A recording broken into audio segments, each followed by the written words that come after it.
Здравствуйте! В эфире информационный выпуск Амшевшара. И сегодня в выпуске.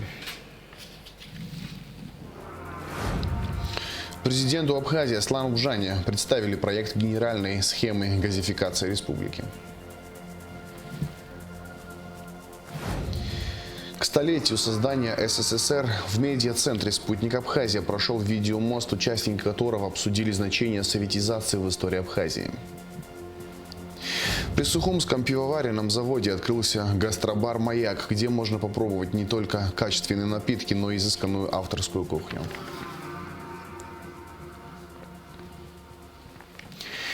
Президент Абхазии Аслан Бжане встретился с делегацией «Газпром-Промгаза» во главе с генеральным директором Николаем Сторонским. В ходе встречи главе государства представили проект генеральной схемы газификации Республики Абхазия.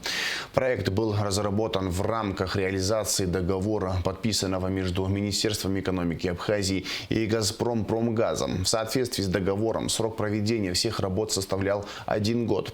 Была согласована и подписана дорожная карта, которая определяла сроки реализации всех этапов, предусмотренных проектом. На данном этапе разработка генеральной схемы газификации Абхазии в рамках оговоренных сроков завершена и представлена руководству страны. Мероприятия по разработке генеральной схемы финансируются в рамках инвестпрограммы содействия социально-экономическому развитию республики на 2020-2022 годы. Во время презентации Аслан Бжане подчеркнул важность проекта, отметив, что газоснабжение является еще одним способом снизить нагрузку на энергоотрасль. Проделана большая и серьезная работа. Нам нужно определенное время для принятия решений и проработки дальнейших шагов по взаимодействию, сказал президент. Аслан Бжане провел совещание с главами администраций городов и районов республики по подведению итогов 2022 года. Были затронуты вопросы энергетики, исполнения местных бюджетов, повышения инвестиционной привлекательности районов Абхазии. Также обсуждались актуальные вопросы социальной сферы, объемов промышленного и сельхозпроизводства. Глава государства напомнил руководителям местных органов самоуправления об их ответственности за ситуацию во вверенных им районах, подчеркнув важность детально владеть информацией во всех отраслях. Аслан Бжане поручил ежеквартально предоставлять информацию о различных сферах их деятельности. В ходе совещания Аслан Бжане проинформировал глав городов и районов о возможности прохождения повышения квалификации по систематизации работы в рамках сотрудничества между Абхазией и Республикой Татарстан.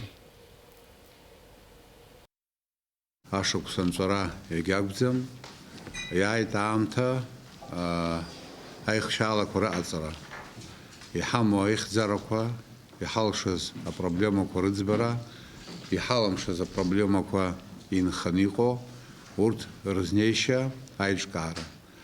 Хабха уизабха алойд, умчибжа рахснак физиз галот. Браз ай хабра ико рхадр ходзиги, гвартуда хайсавиот, яхамо проблема ко хралсавиот, жпаки, абра хахекшо, яхазберту тего зача ахцаларо. В рамках рабочей поездки в Ачимчирский район Аслан Бжане ознакомился с ходом реконструкции курортно-оздоровительной базы в городе Ачимчира. 16-этажный объект откроется в июне 2023 года. После ремонта объект сможет одновременно принимать до 600 человек. На первых 2 этажах столовая и ресторан. На территории базы будут работать 2 бассейна. В одном из них вода из горячего сероводородного источника, расположенного в 3 километрах от города. В другом морская вода. Средства для реконструкции объекта инвестирует группа компании братьев Сеченава. В Министерстве обороны прошла встреча министра Владимира Ануа с председателем комитета Госдумы по обороне Андреем Картополовым. Во встрече приняли участие вице-спикеры Народного собрания Фазлыби Авицба и Астамур Аршба, а также члены парламентского комитета по обороне и национальной безопасности. Большое вам спасибо, что вы имеете возможность и желание посетить. Мы об этом услышали позавчера в парламенте Республики Абхазия. Были рады. Мы уже с вами 2-й раз встречаемся. Правда, было зрелищно 1-й раз на учениях Кавказ-2020 на полигоне Капустин-Яр. Нас связывают очень давние и тесные связи. Мы очень ценим боевое братство вооруженных сил Российской Федерации, вооруженных сил Республики Абхазия. Мы глубоко чтим те достижения, которые были достигнуты в ходе Отечественной войны. И то, что сегодня Абхазия является независимым самостоятельным государством, конечно, самая большая роль – это ее вооруженным силам, которые тогда, в общем-то, и зародились. Сегодня вместе с моими коллегами, депутатами парламента Абхазии, мы бы хотели поговорить о тех вопросах, которые сегодня стоят в повестке дня, обсудить то, что надо сделать в первую очередь, и наметить порядок нашей дальнейшей деятельности для того, чтобы безопасность Республики Абхазия, безопасность абхазского народа была обеспечена. С председателем Комитета Госдумы по обороне Андреем Картополовым также встретился спикер Народного собрания Лаша Ашуба. Стороны обсудили ряд задач, касающихся совместной деятельности по реализации соглашения о сотрудничестве, которое было подписано 1 декабря. В частности, депутаты детально обсудили актуальные вопросы абхазо-российских отношений в сфере обороны и безопасности. Управлением по надзору за исполнением законодательства Абхазии Генеральной прокуратуры в рамках плановой проверки инспекции Министерства по налогам и сборам выявлен факт уклонения от уплаты налогов в особо крупном размере, а именно 8 миллионов 446 тысяч рублей. Материал проверки по вышеуказанному факту направлен в Следственное управление Генеральной прокуратуры для решения вопроса о возбуждении уголовного дела. В республике продолжается формирование гуманитарного груза для жителей Донбасса. Местное население активно принимает участие в акции. Жители каждый день приносят свой урожай мандаринов в пункты сбора. Затем все цитрусовые отправляют в сортировочный центр в Гулрыбском районе, где побывал президент Аслан Бжаня. Глава государства лично поблагодарил всех, кто причастен к акции. Подробности в репортаже Симы Аргун. Из пунктов сбора мандарины попадают в сортировочный центр в поселке Гулрыбш. Здесь трудятся 27 человек. Крупные желтые плоды кладут в ящики, мелкие незрелые идут в утиль. Это детишкам или старших всем хороший продукт же надо. Отправляешь, отправлять надо хороший продукт. За это перебираем. А то на дереве и плохой есть, и хороший есть. Перебирать же надо. Вот где мы сыпем, это уже второй сорт, а первый сорт сыпем сюда и отправляется туда. Пункт сбора цитрусовых расположен в селе Кацикыт Гулрыбского района. Сюда привозят свой урожай местные жители для отправки на Донбасс. Только в этом районе планируется собрать до 60 тонн мандаринов. Глава администрации Гулрыбского района Беслан Барателя рассказал президенту, как налажена работа по приему и сортировке цитрусовых. Есть села, вот как сказал Алик, которые обратились вчера, буквально узнали о том, что раздаются ящики под гуманитарную помощь детям Донбасса. Обратились к нам, почему к нам не поступили ящики, и нам дайте, мы хотим принять участие в этой акции. Мы сегодня вечером, вот Алика дал нам дополнительные ящики, развезем по этим селам, это Уарча, Бабушара. Будем еще подключать Агудзеров, скорее всего, потому что в Агудзерах тоже есть частные дома, где имеются мандарины. Будем завлекать всех. Это же добровольное дело, и я думаю, что вот... Наверное, больше всего из-за того, что оно добровольное, потому не 60 тонн получается, а получается и 80, и 100, и более тонн. Аслан Бжаня лично поблагодарил всех, кто принимает участие в данной акции. Глава государства считает, что необходимо поддерживать жителей Донбасса в это нелегкое для них время. Большое всем спасибо, уважаемые жители села, за ваш труд. Живите долго, счастливо, несмотря на то, что есть определенные проблемы. Эти проблемы тоже поэтапно, постепенно будем решать. Для отправки груза была специально закуплена картонная тара. Мандарины фасуют в ящики, чтобы плоды доехали целыми и невредимыми. Их загрузят в фуры в день отправки. Всего планируется отправить в ДНР, ЛНР, Запорожскую и Херсонскую области около 100 тонн мандаринов. Это все пойдет детям. Донецк, Луганск, Херсон и другие новые республики России от вас, от всех жителей Абхазии. Для детей на Новый год. Конечно же, об этом узнают очень многие. Это благое, правильное дело. Я хотел бы вас поблагодарить за то, что вы трудитесь и помогаете в таком важном деле. Все это вернется вашим детям, вашему будущему, потому что это доброе и полезное дело. Спелые, ароматные оранжевые плоды. Наши мандарины не идут в сравнение с другими. В скором времени их доставят в освобожденные российские территории. И в каждой семье Донбасса праздник будет пахнуть абхазскими мандаринами. Сима Аргун, Константин Парулова, Абхазское телевидение. Руководитель Центра правозащиты российских граждан в Абхазии Елена Жилинская стала золотым призером международного конкурса «Лидер народной дипломатии», сообщает Абснопресс. На конкурсе, финал которого прошел в рамках Всероссийского форума национального единства и Пермского открытого форума дружбы народов в Перми, Жилинская представляла Абхазию. Она презентовала проект по поддержке соотечественников, проживающих за рубежом. В пресс-центре медиа-агентства «Спутник Абхазия» состоялся первый видеомост Сухум-Москва из цикла запланированных круглых столов, посвященных столетию образования СССР. Репортаж Рады Чачава. Видеомост «Москва-Сухум» на тему «История, экономика и культура Абхазии» посвящен столетию образования Советского Союза. В организованном Центром социально-экономических исследований и информационным агентством «Спутник Абхазия» круглом столе приняли участие абхазские и российские эксперты. Кандидат исторических наук, главный научный сотрудник отдела истории АБГИ Станислав Лакоба, кандидат философских наук Олег Домения и доктор экономических наук Валентин Катасонов. Для широкой общественности эта тема мало чем примечательна. А между тем речь идет об образовании нового государства на территории Российской империи. Это был сложный период и сложный процесс. Открывая круглый стол, Олег Домения рассказал, что в первый период формирования СССР было много сложностей.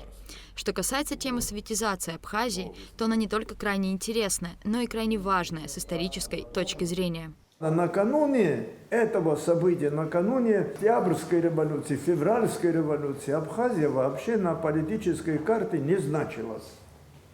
Да и народ Абхазии, абхазский народ, тоже его статус, его положение было не определено. После Февральской революции уже они создают Абхазский народный совет, это структура политического характера. Но это еще не было субъектом политики, субъектом правовых отношений. На круглом столе детально обсудили советизацию Абхазии, ее значение в истории страны и развитие республики в СССР. В частности, Станислав Лакоба рассказал о значимости принятия Абхазским народным советом Конституции и Декларации абхазского народа. Очень многое произошло как раз 8 ноября 1917 года, когда Абхазский народный совет принял декларацию и конституцию абхазского народа. И фактически в этот период, особенно в 1917 году, когда Абхазия была частью Союза объединенных горцев Кавказа, было сформировано даже правительство такое, входил туда Семен Ашхацава, министром этого правительства. Потом Союз объединенных горцев Кавказа вошел в Юго-Восточный союз, где Абхазия была тоже представлена. То есть поэтапно происходили очень важные события. Я хочу сказать, что большевики, главная ошибка была в том, состояла, что они ставили вопрос только об установлении советской власти. Они не рассматривали вопрос национальной государственности. По сути дела, вопрос о восстановлении государственности как раз поднял первый абхазский парламент, Абхазский народный совет. Станислав Лакоба также рассказал о формировании Абхазской АССР и сложностях, с которыми столкнулась республика в этот период. В 1927 году Грузия добивается, чтобы Абхазия приняла уже новую конституцию с учетом как раз договорных отношений. И большая глава была включена из Конституции Грузии в Конституцию Абхазии, где говорилось о договорных отношениях. Самое интересное то, что в Грузии очень долгое время даже не знали об этом, что в статье 2 этой Конституции там обозначено, что Грузия является федеративным государством. Также была обсуждена тема автономизации Абхазии, произошедшей в 1931 году, и развития республики до этого момента. Конечно, очень много было неоднозначного, в этот период, очень много было сложного, до сих пор многие проблемы, они не выяснены. Вот, Олег Нестерович здесь тоже сказал об этом. Но самое главное, что в 20-е, вот в начале 30-х годов очень многое все же было сделано в Абхазии. Вы знаете, в области экономики, культуры, науки были большие подвижки. Цикл круглых столов, организованных информационным агентством «Спутник Абхазия» и Центром социально-экономических исследований и посвященных столетию образования СССР, будет проходить до конца декабря. Рада Чачава, Лилиан Маршан, Абхазское телевидение. На очередном заседании Сухумского городского собрания по предложению главы администрации Беслана Эшба внесены изменения в бюджет города на 2022 год, сообщает пресс-служба СГС. Уменьшены расходы на общее образование, увеличены на дошкольное образование на 4 миллиона 580 тысяч рублей. На 15 миллионов увеличены расходы на строительство. Данные средства удалось изыскать благодаря профициту бюджета. За 9 месяцев текущего года план по подоходному налогу выполнен на 118,5%. Авторская кухня, качественные напитки, закуски и особенная теплая атмосфера. Деликатесы собственного производства, премиальные сыры и колбасы. И еще очень много вкусного. Все это теперь можно попробовать в гастробаре «Маяк» при Сухумском пивоваренном заводе. На открытии нового гастрономического объекта побывала наша съемочная группа. Репортаж Гугуцы Варданио. Сухумский пивзавод славится качеством и разнообразием продукции. Здесь всегда кипит работа. А чтобы попробовать и купить вкусные напитки и, конечно же, знаменитое сухумское пиво, выстраиваются очереди. Многолюдно здесь и в день открытия гастробара «Маяк». Теперь вот в этом уютном заведении, расположенном рядом с пивзаводом, ценители пива могут не только насладиться пенным напитком, но и получить гастрономическое удовольствие.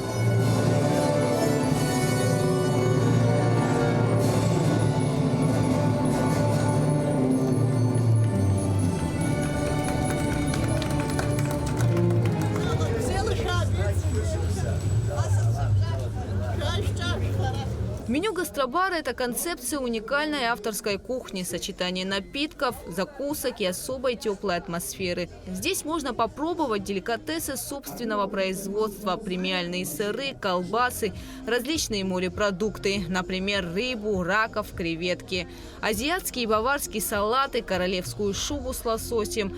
Также в ассортименте мясная продукция – говядина, баранина, свинина, курятина, супы, гарниры, бургеры, пасты и ризотто. И еще очень много вкусного. А авторские коктейли на основе сухумского пива заиграют новыми красками и вкусами.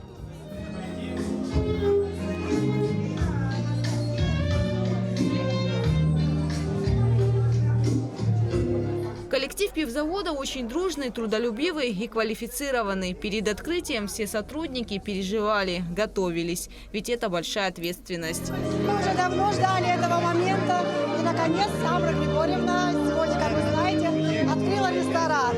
Конечно, очень много трудов было заложено в это дело, но благодаря близким ее и родным она смогла осуществить эту мечту. И мы сегодня все счастливы и встречаем этот праздник. Каждый год у специалистов и руководства завода появляются новые идеи. Открытие гастробара – это еще одно достижение. Сухумский пивзавод работает с 1953 года, хотя безалкогольную продукцию производил еще с 1930-го. После окончания грузино-абхазской войны его руководителем стал Хумар Кварджия, супруг нынешнего директора предприятия Амры Ануа. Производство пришлось восстанавливать с нуля. Практически не было ни сырья, ни кадров, ни оборудования. Но все удалось преодолеть. Пиво стало пользоваться спросом, получать награды на выставках. Однако все изменилось, когда Умар Иванович ушел из жизни. Несмотря на сложности, Амра Ануа продолжила семейное дело. Технологиям и бизнес-процессам пришлось учиться на ходу. Очень поддержала семья, близкие люди и особенно сестра Умара Ивановича. Кстати, пиво «Иваныч» названо в память об Омаре Ивановиче Кварче. Идею предложили друзья, с которыми он работал на протяжении многих лет. После того, как Омара Ивановича не стало, Амра Григорьевна и Анжела Ивановна поддержали все планы развития завода. Ну, а мы и все те, кто работает на заводе, были рядом с ними в воссоздании этого продукта. Да, это пиво мы назвали в честь Омара Ивановича, то есть отчество Иванович, и хотели донести для жителей республики его вкус, его тонкость, так как в пиво мы добавляем солод пшеничный, и этим самым мы добиваемся пены, мягкости во вкусе и свежести. В то время завод выпускал только пиво, и мы много с Омаром Ивановичем готовили почву для того, чтобы делать остальные напитки безалкогольные, в том числе. Это был такой долгосрочный проект, нужно было перенастраивать оборудование и тому подобные вещи. И когда его не стало, это, конечно, все сошло на какой-то, отодвинулось на задний план, потому что было очень много вопросов, и тем более некому было это все возрождать, поддерживать на каком-то уровне. И потом, когда Амра вникла в процессы всего производства и тому подобное, мы опять возродили этот проект, и это была большая кропотливая работа, которая принесла нам лимонады в виде фруктоза и остальные линейки, которые у нас сухумские лимонады. Поддержать и поздравить коллектив пивзавода пришли друзья, близкие люди, гости и жители столицы. Амра Григорьевна очень много сил вложила, нерв, так что мы поздравляем всех горожан на самом деле. Это всегда приятно, когда в республике что-то открывается новое, достойное. Атмосфера шикарная. Вы что-нибудь уже попробовали? Нет, пока не попробовала, но уверена, что здесь всегда все будет очень вкусно. Гастробар готов встречать Новый год. Здание уже украшают елки. Здесь 3 этажа. На 2-м и 3-м расположена администрация пивзавода. Внутри современное пространство с элементами индустриального стиля лофт. Открыть гастробар руководство завода планировало еще 2 года назад, но планы разрушила пандемия. Честно говоря, когда вот у нас появилась эта идея создания гастробара, мы, естественно, ориентировались на европейские какие-то стандарты. Раньше у нас был свой пивбар. Вообще в мире практикуется, что при пивзаводах везде есть свои пабы, свои рестораны, свои бары, где посетители могут пить именно те сорта пива, которые производятся непосредственно на этом заводе. У нас когда-то был такой бар, но учитывая, что время идет вперед, мы решили чуть-чуть поменять формат, сделать более, как сказать, в другом формате, более красиво, более доступно, более, выйти на другой уже уровень. Несмотря на то, что площадь пивзавода позволяла построить гастробар, внутри руководство приняло решение расположить его ближе к трассе, так как здесь еще с советских времен была остановка пивзавод. Здесь у нас всегда была остановка пивзавод, еще из советских времен. Но, к сожалению, были случаи, когда машины прям сносили эту остановку. Здесь, тем более, напротив находится школа. Дети часто останавливаются у этой остановки, садятся в автобусы. И мы решили сделать такое здание с остановочным комплексом. Заодно подарить остановку городу, чтобы для детей это было безопасно и хорошо. Гастробар «Маяк» расположен по адресу город Сухум, улица Адлиба, 88. Часы работы с 11:00 до 23:00 ежедневно. Гугут Савардани, Алексей Баструков, Абхазское телевидение. В завершение выпуска расскажем о погоде. По сообщению Гидрометцентра, в выходные дни 10 и 11 декабря на территории Абхазии не ожидается осадков. Температура воздуха ночью 4-9, днем 9-14 градусов тепла. Температура морской воды плюс 15 градусов.